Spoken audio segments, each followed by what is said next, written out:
Herkese merhaba arkadaşlar, kanalımıza hoş geldiniz. Kübra Ünlü yazdı. Uzak şehirde ömürlük yüzleşme.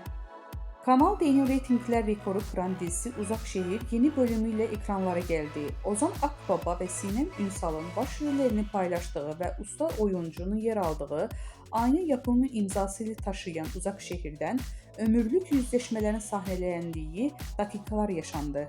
Seyircilerin adeten ekranlara kitleyen dizi bir kez daha ekranların zirvesinin sahibi oldu.